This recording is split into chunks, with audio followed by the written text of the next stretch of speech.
is on a journey to become knowledgeable on the subject of magic. He encounters a hobbit named Bilbo, who explains to him that magic is nearly impossible for a human to master. Bilbo reveals to Frodo that the only way to achieve the knowledge of magic is to complete a difficult task. Frodo must stay awake for 6 days and 7 nights to acquire this knowledge. Frodo, I give you this test of staying awake for 6 days and 7 nights. This will give you the knowledge of how magic is a blessing and a curse. Frodo sits down and attempts to stay awake for 6 days and 7 nights.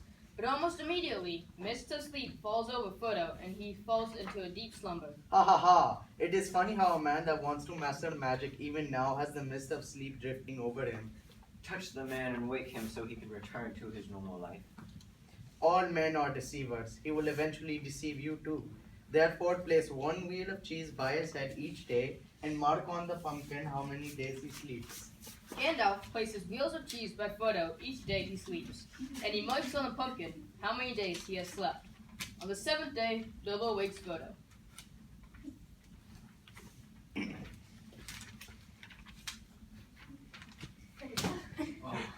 Yeah, I hardly woke before you woke me. yeah, I already right. slept through. Count this cheese and see how many days you have slept. The first is Parmesan, the second is Morican, the third is Gouda, the fourth is Cheddar, the fifth is Pita, the sixth is Swiss, and the seventh is still in the cow, man. What shall I do, Bilbo? Where shall I go? Already magic has evaded me, but the smell of stinky cheese has not. Bilbo begins to speak to Sam. Woe to you, Sam, now and forever. More you have become hateful to this harborage. Go now, vanish from this shore. But first take Frodo to the washing place, because he reeks of the smelly cheese. Give him new clothes to replace the rags he has on now. Sam took Frodo and led him to the washing place.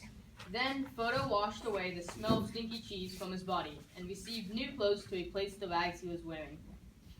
Sam and Frodo made ready to sail back to the Shire, but Gandalf felt sympathy for Frodo. Frodo, I am here tired and disheveled. What will you give him to carry back to the Shire?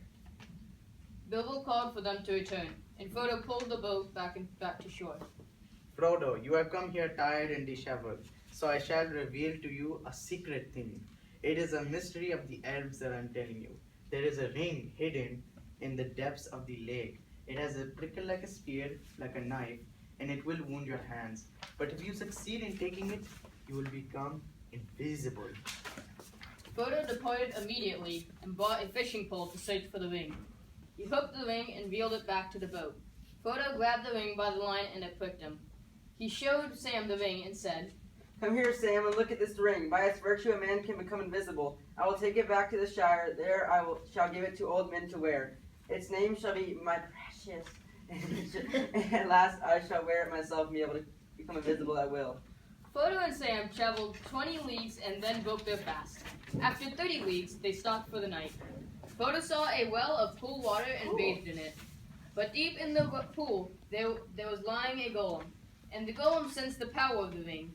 It rose out of the water and snatched it away. And immediately its skin became invisible and returned into the well. My precious, I finally have my precious. You mean we have the precious? That is what I meant. We finally have the precious. Now we can get all the fish we can. Gollum and Smeagol had the ring back and enjoyed the rest of their lives.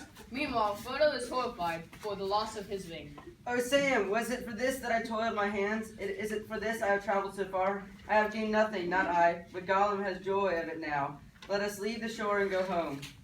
After 20 leagues, they broke their fast. After 30 leagues, they stopped for the night. In 3 days, they had walked as much as a journey of a month and 15 days. When the journey was accomplished, they arrived at the Shire, a hobbit city. Frodo spoke to Sam. Sam, climb up onto the hill of the Shire and examine the slope of its incline. Also, examine well the perfectly sodded grass. After Frodo showed off the hill to the Shire, he immediately went to bed, for sleep had taken control of him. When he awoke, he engraved on a stone the whole story of how he became content living his life as a mortal without magic. He named the story the Epic of Frodomesh. Scene.